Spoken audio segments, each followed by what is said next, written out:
Hello viewers, welcome to my channel Zohra's lifestyle in Canada. আজকে আমি চলে এসেছি কানাডার মন্ট্রিলের একটি স্থানীয় রেস্টুরেন্টে। এখানে আজকে অনুষ্ঠিত হচ্ছে বাংলাদেশের কমিউনিস্ট আন্দোলনের অকুতোভয় সৈনিক এবং বিপ্লবী নেতা কমরেড হায়দার আকবর আলী খান রনর স্মরণ সভায়। চলুন ভেতরে যাওয়া যাক, আপনাদের সাথে শেয়ার করছি অনুষ্ঠান।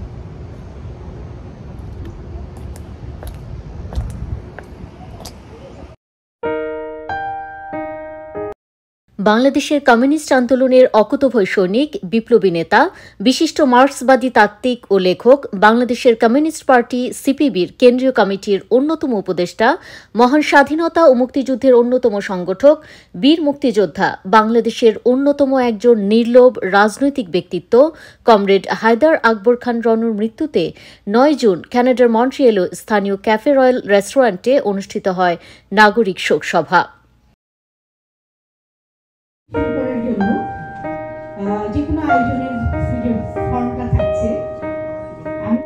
আয়োজনটিকে সভাপতিত্ব করবেন। আমি আপনাকে মঞ্চে আসার জন্য অনুরোধ করছি।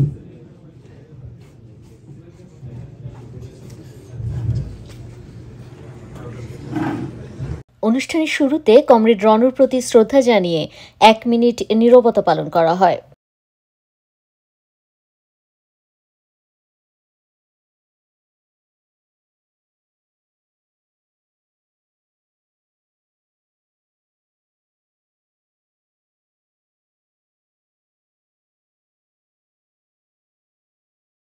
হায়দার আকবর খান রন ১৯৪২ সালের ৩১ আগস্ট ব্রিটিশ ভারতের কলকাতায় জন্মগ্রহণ করেন। মৃত্যুবরণ করেন ২০২৪ সালের ১১ মে। রনর পৈতৃক নিবাস নড়াইলের বরাশুলা গ্রামে। মা কানিস ফাতেমা মহসিনা বেগম রোকেয়ার প্রতিষ্ঠিত সাখওয়াত মেমোরিয়াল স্কুলের প্রথম ব্যাচের শিক্ষার্থী ছিলেন। তার বাবা হাতেম আলী খান ছিলেন সড়ক ও জনপদ বিভাগের প্রধান প্রকৌশলী। তার ছোট ভাই প্রয়াত হায়দার আনোয়ার খান জুনো ছিলেন বামপন্থী রাজনীতিবিদ ও মুক্তিযোদ্ধা এবং বিপ্লবী ছাত্র ইউনিয়নের প্রতিষ্ঠাতা সভাপতি। তিনি আরও ছিলেন গণসংস্কৃতি ফ্রন্টের সভাপতি এবং বাংলাদেশ কিউবা মৈত্রী সমিতির সভাপতি। প্রখ্যাত রাজনীতিবিদ সৈয়দ নওশের আলী তার নানা। রন যশোর জেলা স্কুল, রাজশাহী কলেজিয়েট স্কুল ও সেন্ট গ্রেগরি স্কুলে পড়াশোনা করেন। ১৯৫৮ সালে সেন্ট গ্রেগরি স্কুল থেকে ম্যাট্রিক এবং ১৯৬০ সালে নটরডেম কলেজ থেকে আইএসসি পাশ করেন। ১৯৬০ সালে তিনি ঢাকা বিশ্ববিদ্যালয়ে পদার্থবিজ্ঞান বিভাগে ভর্তি হন, কিন্তু কারাবাস ও অন্যান্য কারণে এই বিষয়ে পাঠ সম্পূর্ণ করতে পারেননি। পরে কারাগারে অবস্থানকালে আইনশাস্ত্রে ব্যাচেলর ডিগ্রি লাভ করেন। হাইকোর্টে সনদও লাভ করেছিলেন, কিন্তু পরে ওকালতি পেশা গ্রহণ করেননি। ঢাকা বিশ্ববিদ্যালয়ের পদার্থবিজ্ঞান বিভাগের ছাত্র থাকাকালীন তিনি গোপন কমিউনিস্ট পার্টির সাথে সংশ্লিষ্ট হন। ১৯৬২ সালে সামরিক শাসন বিরোধী আন্দোলনের মাধ্যমে তার সক্রিয় রাজনীতি শুরু। তিনি ১৯৬৯-এর গণ অভ্যুত্থানের অন্যতম সংগঠক ছিলেন। তিনি ছিলেন পূর্ব পাকিস্তান ছাত্র ইউনিয়নের সাধারণ সম্পাদক। ১৯৭০ সালে তিনি পূর্ব পাকিস্তান শ্রমিক ফেডারেশনের সাধারণ সম্পাদক নির্বাচিত হন। ১৯৭১ সালের মুক্তিযুদ্ধের সময়ে রণাঙ্গনের সৈনিক এবং মুক্তিযুদ্ধের অন্যতম সংগঠক ও নেতা। ১৯৭২ সালে তিনি অন্যান্য রাজনৈতিক সহকর্মীদের সঙ্গে মিলে বাংলাদেশের কমিউনিস্ট পার্টি লেনিনবাদী গঠন করেন। ১৯৭৯ সালে দলের নাম পরিবর্তন করে বাংলাদেশের ওয়ার্কার্স পার্টি নামকরণ করা হয়। ১৯৭৯ থেকে ৮৪ সাল পর্যন্ত তিনি পার্টির সাধারণ সম্পাদক ছিলেন। তিনি ১৯৮২ থেকে ১৯৯০-এর সামরিক শাসন বিরোধী আন্দোলন ও ১৯৯০-এর গণ অভ্যুত্থানের অন্যতম সংগঠক ও নেতা ছিলেন। রাজনৈতিক কারণে তাকে ৪ বার কারারুদ্ধ হতে হয়েছিল এবং ৭ বার আত্মগোপনে যেতে হয়েছিল। ২০০৬ সালে রন ১৪১১ বঙ্গাব্দের প্রথম আলো বর্ষসেরা বই পুরস্কার পান। তিনি আন্তর্জাতিক মুদ্রা তহবিল এবং বিশ্বব্যাংকের বিরুদ্ধে কথা বলেন। ২০১২ সালে তিনি বাংলাদেশের কমিউনিস্ট পার্টির প্রেসিডিয়াম সদস্য হন। ২০২২ সালে বাংলা একাডেমি সাহিত্য পুরস্কার লাভ করেন।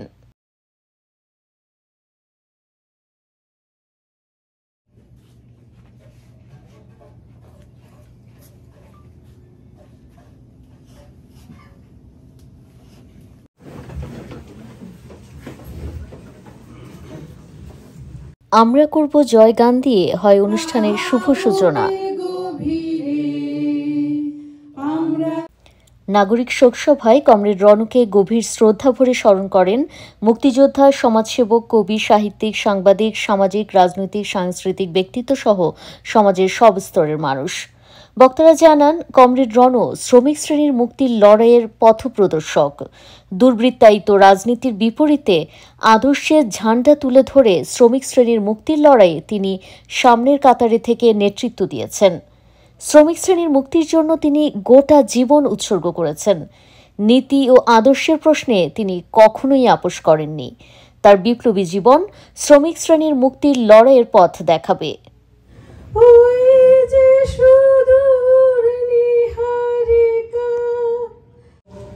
আজকে সমাজতন্ত্রের দুর্যোগের সময়ও একজন কমিউনিস্ট নেতার মৃত্যুতে এত লোকের উপস্থিতি আমাকে মুগ্ধ করেছে। কমরেড রণর এক কথায় একজন সৎ রাজনীতিকের প্রতিকৃতি। জীবনে কোনোদিন নীতির সঙ্গে আপোস করেননি। বাংলাদেশের রাজনীতিতে যারা তাত্ত্বিক হিসাবে পরিচিত তার মধ্যে কমরেড রণ একজন। উনি রাজনীতিতে এই যে জনগণের মাঝখানে থেকে রাজনীতি করা, এটা উনি সক্ষম হন নাই। এখন আমাদের দরকার হচ্ছে রাজনীতিক যারা রাজনীতির মাঠে থেকে জনগণের মধ্যে থেকে রাজনীতি করবেন। কারণ একজন রাজনীতিকের যে জ্ঞান, লেনিনের তত্ত্ব অনুযায়ী একজন রাজনীতিকের জ্ঞানের উৎস হলো জনগণ, সাধারণ মানুষ। সেই জন্য আমাদের দরকার রাজনীতিক যারা জনগণের মধ্যে থেকে জনগণের পাশে দাঁড়িয়ে রাজনীতি করবেন। কমরেড হায়দার আকবর খান রণ তিনি একজন তাত্ত্বিক নেতা ছিলেন। তিনি প্রায় 35টি বই রচনা করেছেন। কিন্তু তিনি শুধু তাত্ত্বিক নেতা হিসেবেই তত্ত্ব নিয়েই পড়ে থাকেন নাই। তিনি ছাত্র আন্দোলন করে শ্রমিকদের মাঝে কাজ করেছেন। তার পরবর্তী পর্যায়ে মহান মুক্তিযুদ্ধে তার ভূমিকা ছিল। বাংলাদেশের সকল প্রগতিশীল গণতান্ত্রিক আন্দোলনে, সকল আন্দোলন সংগ্রামে কমরেড হায়দার আকবর খান রণ অগ্রণী ভূমিকা পালন করেছেন। তারায় তিনি গা ভাসিয়ে দেননি, যার কারণে হয়তো তিনি এমপি হতে পারেননি। কিন্তু এই দেশের মেহনতি মানুষের পক্ষে আপোষহীন একজন নেতা হিসেবে আমৃত্যু তিনি লড়াই করে গেছেন। আমৃত্যু তিনি তার সংগ্রাম অব্যাহত রেখেছেন।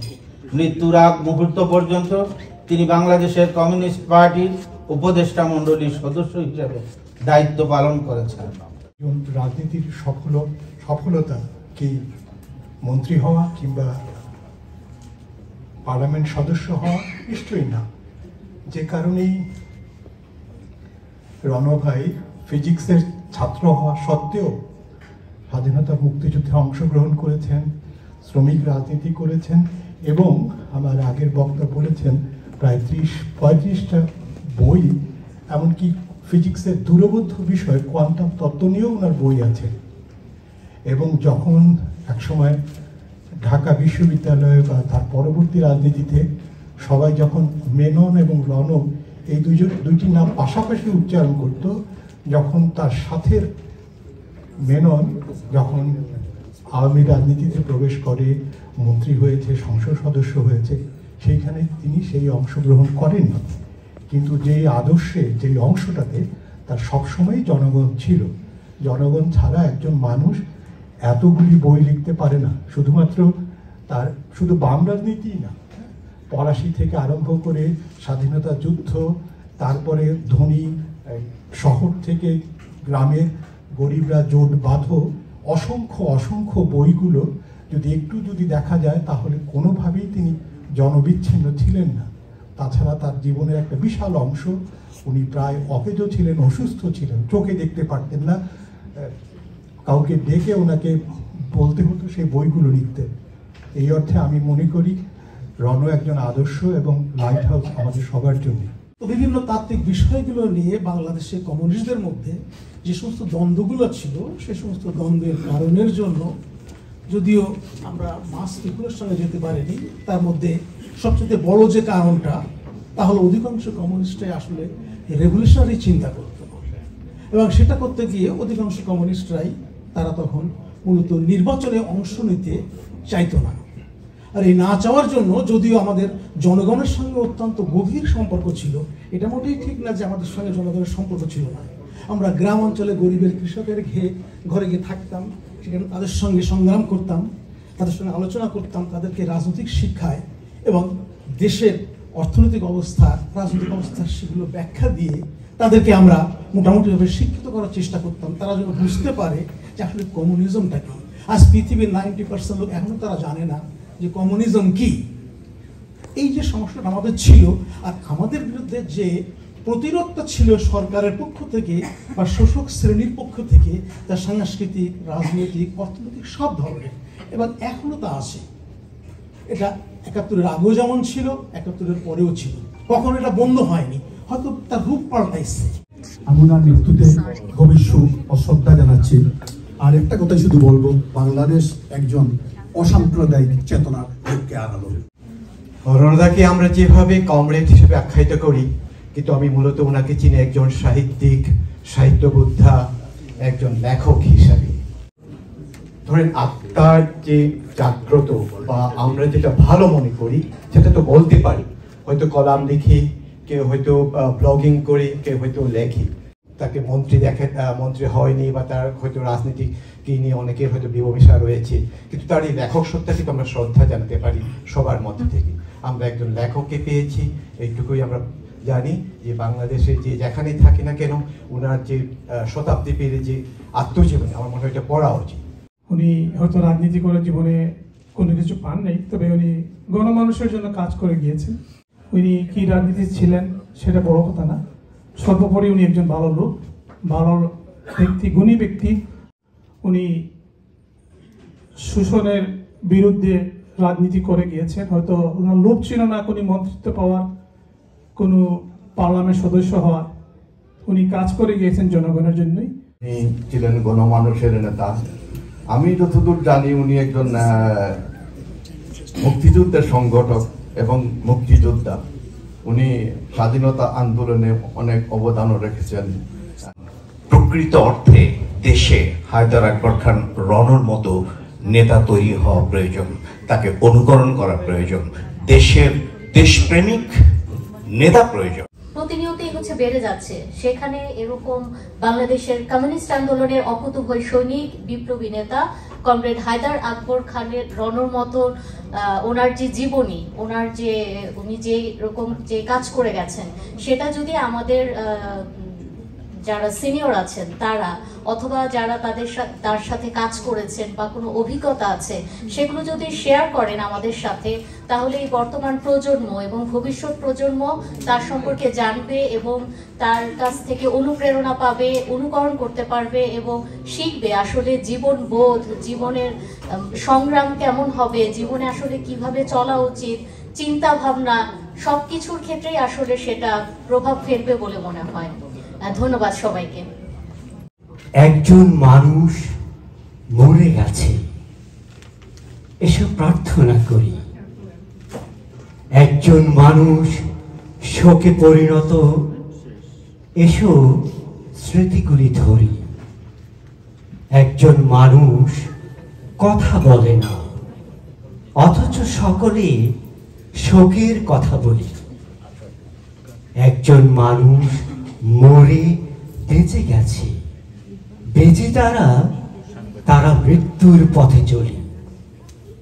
আমাদের দেশে যে প্রচলিত রাজনীতি, আমাদের দেশে যে প্রচলিত রাজনীতির বাইরে কিছু মানুষ, কিছু ব্যক্তি তার সারাটা জীবন দিয়ে যেতে পারে, সারাটা জীবন ত্যাগ তিতিক্ষার মধ্যে থাকতে পারে। তার একটা জ্বলন্ত উদাহরণ রণভাই। আপনারা সবাই জানেন রণভাই দ্বিতীয় মহাবিশ্বযুদ্ধের সময় তার জন্ম, তার জন্য তার নাম রণ। তিনি রণাঙ্গন থেকে উনি জন্মগ্রহণ করেছেন এবং সারাটা জীবন যুদ্ধ করেই, সংগ্রাম করেই উনি তার শেষ দিন পর্যন্ত, শেষ শ্বাস ফেলা পর্যন্ত উনি কমিউনিস্ট আন্দোলনে যুক্ত ছিলেন। রণভাই তার স্কুল ছাত্র জীবন থেকে, আপনারা সবাই চেনেন মেনন ভাই, দাদা দুজন অকৃত্রিম বন্ধু, দুজন ছোটবেলার বন্ধু। এই রণভাই মেনন ভাইকে ছাত্র রাজনীতিতে যুক্ত করেছিলেন। এটা মেনন ভাইয়ের কথা। তার মৃত্যুর পরে আপনারা দেখবেন তার একটা লেখা আছে প্রথম আলোতে। আমাদের দেশে ছাত্র রাজনীতি থেকে গণরাজনীতিতে, ছাত্র রাজনীতি থেকে কৃষক আন্দোলনে, ছাত্র রাজনীতি থেকে শ্রমিক আন্দোলনে যুক্ত হওয়া, এই যে তত্ত্ব, এই যে চিন্তা রণভাইরা দিয়ে গেছেন। এবং রণভাইরা আমাদের দেশে যে অসাম্প্রদায়িক চেতনা, আমাদের দেশে যে বাঙালির সাংস্কৃতিক আন্দোলন, আমাদের দেশে গরিব মেহনতি মানুষের সংগ্রাম, আমাদের দেশে শ্রমিক কৃষকের সংগ্রাম, সেই সংগ্রামের দাবিগুলা আমাদের দেশে স্বাধীনতা মুক্তিযুদ্ধের মধ্যে দিয়ে আমাদের সংবিধানে রচনা করার জন্য ওনারা বিশেষ উদ্যোগ গ্রহণ করেছেন। মুক্তিযুদ্ধ শুধু শুধু স্বাধীনতা, শুধু শুধু বাংলাদেশ হওয়ার জন্য নয়, মুক্তিযুদ্ধ হয়েছে একটা সমাজতন্ত্র, সমাজ পরিবর্তনের জন্য। আমাদের দেশের অধিকাংশ মানুষ গরিব মানুষ, আমাদের যে আশা আকাঙ্ক্ষা, তার আশা আকাঙ্ক্ষার প্রতিফলন বাংলাদেশে হয় নাই, এখনো হচ্ছে না। রণভাইরা চাইতেন, রণভাইরা শিখিয়েছেন যে আমাদের দেশ যেন সবার দেশ হয়, আমাদের জন্য সমাজতন্ত্রের দেশ হয়। অনুষ্ঠানে আবৃত্তিতেও উঠে আসে সাম্যবাদী সমাজ বিনির্মাণে কমরেড রণর অবদানের কথা।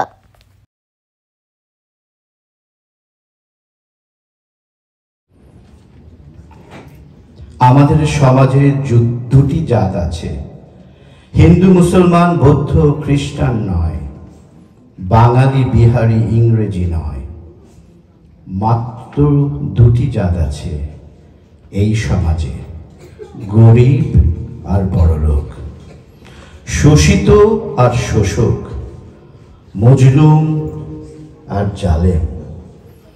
এই দুটি জাতের মধ্যে কখনো একসাথে খাওয়া দাওয়া হয় না, বিয়ে শাদী হয় না। ঈদের দিন শুধু নামাজ পড়ার সময় এরা সবাই এক কাতারে দাঁড়ায় ঠিকই, কিন্তু তার পরপরই গরিব আর বড়লোক যে যার জাত অনুযায়ী আলাদা হয়ে যায়। ঈদের দিনও কোনো বড়লোকের ঘরে গরিব গেলে তাকে ভেতরের সাজানো ঘরে বসতে দেয়া হয় না, কারণ এরা দুটো জাত সম্পূর্ণ আলাদা। আমি তো মৃত্যুর কাছে যাইনি একবারও, তবু সে কেন ছদ্মবেশে মাঝে মাঝে দেখা দেয়, এ কেমন অভদ্রতা তা। শ্রীজাত বন্দ্যোপাধ্যায়ের কবিতা পড়ছি, গৃহযুদ্ধ। লাঠি চলছে, লাঠি চলবে, যারা রক্তের নামে দর চায় তারা জ্বলছে, তারা জ্বলবে। কে লোকে বসন্তের বাতাস। কমরেড হায়দার আকবর খান রণ, উনি বাংলাদেশের একজন কমিউনিস্ট আন্দোলনের অনেক পুরাতন সংগঠক এবং দীর্ঘ সময় সেই 60-এর দশকের ছাত্র আন্দোলন থেকে শুরু করে তৎকালীন পূর্ব পাকিস্তান ছাত্র ইউনিয়ন, যেখান থেকে তার যাত্রা শুরু হয়েছিল, সেই ছাত্র ইউনিয়ন পরবর্তীতে বাংলাদেশের স্বাধীনতা উত্তরকালে যে কমিউনিস্ট আন্দোলন, সেই কমিউনিস্ট আন্দোলনের বহুদা বিভক্ত যে কমিউনিস্ট আন্দোলন, তারই একটা অংশে মেনন রণ নামের যে জুটি, রাশেদ খান মেনন এবং হায়দার আকবর খান রণ, তাদের বাংলাদেশে একটি রাজনৈতিক নেতা হিসাবে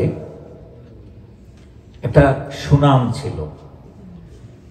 রণভাই রাজনীতির পাশাপাশি তার লেখক হিসাবে তার সবচেয়ে বেশি পরিচিতি ছিল এই কারণে যে আমরা যখন ছাত্র রাজনীতি করেছি তখন আমরাও কিন্তু কমিউনিস্ট ভাবাদর্শের আলোকে যে পুস্তিকাগুলি রচনাগুলি আমরা পড়েছি বিভিন্ন বিদেশি রাইটারের, তখন বিশেষ করে মস্কো এবং চায়নার যে যত লাল বই ছিল আমরা মানে, এবং শুধু রাজনৈতিক কোনো থিওরি না, শুধু কার্ল মার্কসের তত্ত্ব না, ডাস ক্যাপিটাল না, কিংবা মানে লেনিনের বিপ্লবী তত্ত্ব সংবলিত বই না, শুধুমাত্র মানে আমরা সেই সাহিত্য মানে কমিউনিস্ট আন্দোলনের যে সংস্কৃতি, কমিউনিস্ট সংস্কৃতির আদলের যে সাহিত্য, সেই সাহিত্যের প্রতি কিন্তু আমাদের একটা বিশাল ঝোঁক ছিল। একটি শক্তি যেটা কভার করে মানে যেটা ছিল extreme rightist force, fundamentalist, Islamist fundamentalist, যারা কিন্তু বাংলাদেশে বিশেষ করে 80-র দশকে যখন জিয়াউর রহমান বহুদলীয় গণতন্ত্রের নামে যখন বাংলাদেশে মুক্তিযুদ্ধের ধর্মনিরপেক্ষতার চেতনার বিরুদ্ধে, সমাজতন্ত্রের চেতনার বিরুদ্ধে যখন তিনি বাংলাদেশের এই সাম্প্রদায়িক মৌলবাদী তত্ত্বকে যখন শুরু করলেন, রাজনীতি শুরু করলেন, সেটার বিরুদ্ধে কিন্তু মানে বিশেষ করে এই ফোর্স, কমিউনিস্ট এই ফোর্স এবং মুক্তিযুদ্ধের পক্ষের যে শক্তি, বঙ্গবন্ধুর বাংলাদেশ আওয়ামী লীগ, এই শক্তি কিন্তু এই ধারাটা তখন থেকে বাংলাদেশে যে রাজনীতিটা চর্চা করেছে সেটার ধারাবাহিকতা আজকে আমরা যে জায়গাটা অবস্থান করছি সেখানে কিন্তু সমাজ পরিবর্তনের, কারণ সমাজ পরিবর্তনের শোষক এবং শোষিতের লড়াই এবং যে তত্ত্ব, এই জায়গাগুলিকে আমরা নিয়ে এসেছি। এটা কিন্তু আমাদেরকে একটা পর্যায়ে মুক্তিযুদ্ধের চেতনার সেই আলোকে বাংলাদেশকে একটি শোষণমুক্ত বাংলাদেশ প্রতিষ্ঠা করার জায়গা আমাদেরকে অনুপ্রাণিত করেছে। বিমল বিশ্বাস, কমরেড অমর সেনের নেতৃত্বে যখন ইউনাইটেড কমিউনিস্ট লীগ, মেনন ভাই, রণ ভাইয়ের নেতৃত্বে ওয়ার্কার্স পার্টির সাথে যখন আমরা ইউনিটি কংগ্রেস করলাম, তখন থেকে কিন্তু ওয়ার্কার্স পার্টি নামধারণ করলো এবং অমল সেন প্রেসিডেন্ট হলো, মেনন ভাই সেক্রেটারি হলো। এরপরে রণ ভাই কিন্তু কখনোই পার্টির প্রেসিডেন্ট সেক্রেটারিতে কিন্তু কখনোই উনি কন্টেস্ট করেন নাই, কোনোদিনও না। কিন্তু রণ ভাইকে আমরা যেভাবে দেখেছি সেটা, যেটা মেনন ভাই বলেছে যে জোর ভেঙে গেল, যে উনি যে লেখাটা লিখেছেন উনি মারা যাওয়ার পরে প্রথম আলোতে, যে জোর ভেঙে গেল। জোর বলতে মেনন ভাই রণ, মেনন রণ, এই যে জোর, এই জোরটা ভেঙে গেল। এই জোরটা উনি বলেছেন যে রাজনৈতিক কারণে ভাঙছে আমাদের জোর 2008 সালে নির্বাচনের বিতর্ক কেন্দ্র করে। থলেতে কিন্তু নাই কিছু, কারণ পাওয়ার শেয়ার করে কিছু নেতার ভাগ্যের পরিবর্তন হয়েছে, কিন্তু পার্টির ভাগ্যের পরিবর্তন হয়নি। আজকে রণভাইয়ের সেই তত্ত্বটাই কিন্তু সঠিক হয়েছে, এবং যে কারণে রণভাই ওয়ার্কার্স পার্টি ত্যাগ করে উনি সিবিবিতে জয়েন করলেন। এবং এটা কিন্তু 2008-এর 30শে ডিসেম্বর নির্বাচনের বিতর্ক কেন্দ্র করে। যেমন রণভাই ছিলেন পার্টির তাত্ত্বিক লিডার, রণভাই একমাত্র ইন্টারন্যাশনাল ডেস্ক মেনটেন করতেন workers party. International desk maintain করতে মানে যত আন্তর্জাতিক পর্যায়ে যত কমিউনিস্ট পার্টি আছে ওয়ার্ল্ডে, এমন কোন দেশ নাই যেখানে সেই পার্টির সাথে রণভাইয়ের কোনো যোগাযোগ নাই। এর সিংহভাগ কনফারেন্সে যে স্ক্রিপ্টগুলো লিখতো সেটা রণভাই লিখে দিত। রণভাই শেষ পর্যন্ত 2008-এর নির্বাচন পর্যন্ত 14 দলের রাজনীতির যে তাত্ত্বিক যে বিষয়, যে বিএনপি জামাত জোট বিরোধী যে আন্দোলন, সেই আন্দোলনের যে তাত্ত্বিক যে বিষয়টি ছিল সেটা কিন্তু রণভাইয়ের একটা বিশাল অবদান আছে। রাজনৈতিক যে কর্মকৌশল, সেখানে কিন্তু রণভাইয়ের একটা বিশাল অবদান ছিল।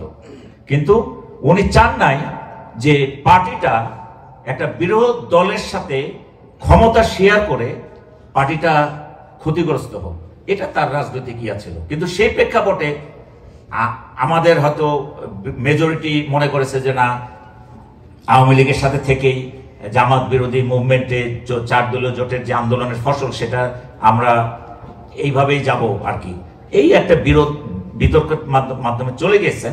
কিন্তু উনি কিন্তু এই আদর্শচ্যুত কোনো জায়গায় কিন্তু উনি যান নাই। রণদার সাথে সেই ছাত্র ইউনিয়ন থেকে জড়িত ছিলাম। তার মতো মেধাবী ছাত্র মেধাবী রাজনৈতিক, মেধাবী মুক্তিযোদ্ধা, মেধাবী তাত্ত্বিক বাংলাদেশের দ্বিতীয়টি আছে কিনা সেটি সন্দেহ। তিনি যে পরিকল্পনা করেছিলেন বাংলাদেশে নিয়ে, যে পরিকল্পনার অংশ হিসেবে আমরাও যোগ দিয়েছিলাম সে মুক্তিযুদ্ধে, সেই মুক্তিযুদ্ধের চেতনা কিন্তু আমরা হারিয়ে ফেলেছি নানাভাবে। আমাদের একটা কালচার শুরু হয়েছে, মরে গেলে সে বিখ্যাত হয়, মরে যাওয়ার আগে তার জীবিত থাকতে তার কোনো মূল্যায়ন হয় না।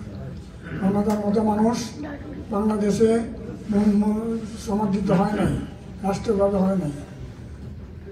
বাধ্য হয়ে আমি মনে করি যে আমাদের এই রণদার যে উদাহরণ, সেই উদাহরণ সৃষ্টি করতে হবে এবং শোষিতের সমাজ এবং শোষিতের রাষ্ট্র নাম করতে হবে। আমি প্রথম তার নাম কোথায় বসে জানেন? ভারতে বসে 71 সালে যখন ভারতে মুক্তিযুদ্ধের প্রশিক্ষণ নিতে গিয়েছিলাম। কার কাছ থেকে? হায়দার আকবর খানের সাথে পরিচয়। না, আমি তো উনি তো থাকেন কোথায় তাও আমি জানি না। দেখুন, আমাদের ভিতরে কিন্তু সমাজতান্ত্রিকতা বলেন, সাম্যবাদ বলেন, সবই ভিতরে ভিতরে ছেলেবেলা থেকে গড়ে উঠছে, কেউ শিখায়নি আমাকে। কারণ মানুষকে ভালোবাসতে চেষ্টা করেছি। সুনীল গঙ্গোপাধ্যায় থেকে আরম্ভ করে বড় বড় মানুষের সাথে আমার যোগাযোগ হয়েছে, আমি মানুষত্ব পেয়েছি। কিন্তু আমাদের দেশ আমরা যুদ্ধ করেছিলাম মানুষ হবার এবং মানুষকে ভালোবাসার এবং সমতায় আনার জন্য।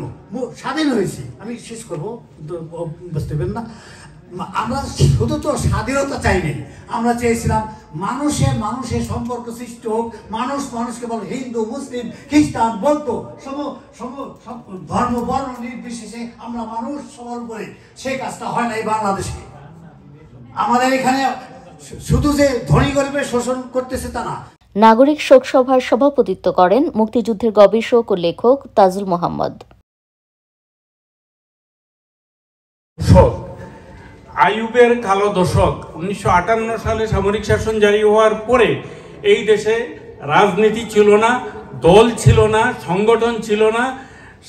এর বিরুদ্ধে, সামরিক শাসনের বিরুদ্ধে বা গণতন্ত্রের দাবিতে কথা বলার সাহসও কারো ছিল না। তখন 1961 সাল, হায়দার আকবর রণর বয়স 19 বছর। সেই হায়দার আকবর খান রণ এরও 2 বছর আগে কমিউনিস্ট পার্টিতে যোগ দিয়েছেন এবং এই রাশেদ খান মেননকেও তিনি কমিউনিস্ট পার্টিতে যোগ দেওয়ান। 61 সালে তিনি প্রকাশ্য জনসভায় বক্তৃতা দিয়ে সামরিক শাসনের বিরুদ্ধে কথা বললেন এবং ডাক দিলেন মানুষকে সামরিক শাসন ভেঙ্গে বাইরে বের হয়ে আসার জন্য। তার জন্য তার স্থান হলো কারাগারে। তিনি অসাধারণ মেধাবী ছাত্র ছিলেন, সোনার চামচ মুখে নিয়ে জন্ম নিয়েছিলেন। তার বাবা একজন খুব বড় ইঞ্জিনিয়ার, ঢাকায় একটা বিশাল বাড়ি তাদের ধানমন্ডিতে, যেটা উনি বলেছেন। সেই বাবার তারা 2 ছেলে, তারা 2 জনই হয়ে গেলেন কমিউনিস্ট এবং তিনি কারাগারে গেলেন। তার এই ফিজিক্সে আর পড়া হইল না, জেলে থেকে ল পরীক্ষা দিলেন। জেল থেকে বের হয়ে হাইকোর্টের সনদও নিলেন, কিন্তু প্র্যাকটিস করেন নাই কোনোদিন।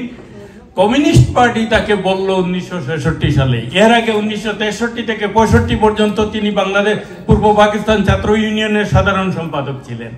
66 সালে তাকে কমিউনিস্ট পার্টি বলে দিল, তুমি শ্রমিক আন্দোলন করো। তিনি শ্রমিক আন্দোলনে যোগ দিলেন এবং এত বড় লোকের ছেলে টঙ্গীতে গিয়ে, বাড়ি ছেড়ে টঙ্গীতে গিয়ে শ্রমিকদের সাথে অবস্থান করে, শ্রমিকদের সাথে তাদের খাবারকে তিনি শ্রমিকদের সংগঠিত করেন। 69 সালে ওয়ার্কার্স পার্টি গঠিত হয়। উনি যেটা বলেছেন যে মেনন রণ জুটি, না, জুটিটা ছিল রণ মেনন জুটি তখন পর্যন্ত, এবং 15 বছর পর্যন্ত রণই ছিলেন এই ওয়ার্কার্স পার্টির সাধারণ সম্পাদক। সেই রণ শুধু রাজনীতিতে না, রাজনীতির একজন তাত্ত্বিক নেতা হিসেবে বাংলাদেশে উনি শ্রেষ্ঠ ছিলেন। এবং আমি দ্রুত যেটা বলতে চাই যে তিনি শুধু রাজনীতি করেন নাই, তিনি আপনার অর্থনীতিবিদ, রাজনীতিবিদ, দার্শনিক, তিনি কি করেন নাই।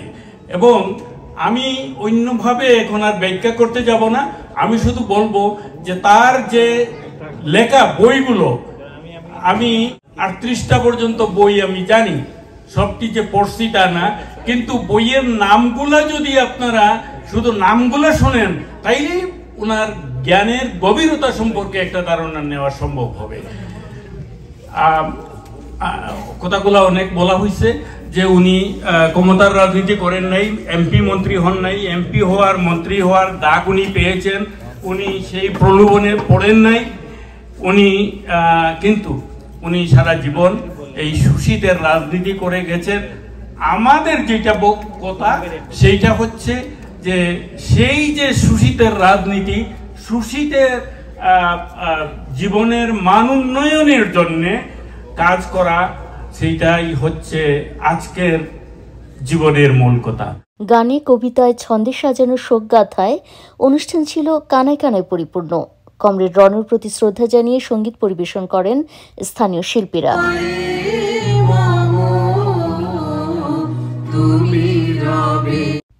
পুরো অনুষ্ঠান সঞ্চালনায় ছিলেন শামসাদ রানা। শোকসভায় প্রবাসীদের উপস্থিতি ছিল চোখে পড়ার মতো।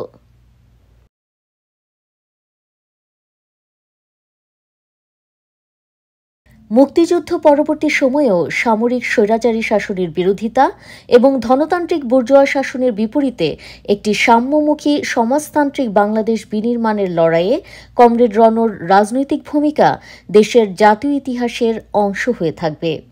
এছাড়াও মার্ক্সবাদী এই তাত্ত্বিক বিজ্ঞান, রাজনীতি, সমাজ ও সাহিত্য বিষয়ক অসংখ্য গবেষণাও আমাদের রাজনীতির সৃষ্টিশীল বৈশিষ্ট্যের অন্যতম পরিচায়ক। কমরেড রণর এই মহাপ্রয়াণ দেশের বাম কমিউনিস্ট আন্দোলনের অপূরণীয় ক্ষতি।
দর্শক, আজ এ পর্যন্তই। দেখা হবে নেক্সট কোনো ব্লগে। সে পর্যন্ত সবাই ভালো থাকুন, সুস্থ থাকুন এবং প্লিজ সাবস্ক্রাইব মাই চ্যানেল এবং লাইক, কমেন্ট এবং শেয়ার করতে ভুলবেন না। দেখা হবে নেক্সট কোনো নতুন কোনো ব্লগ নিয়ে। সে পর্যন্ত bye bye. Saida Zohra Shammi, Montreal, Canada.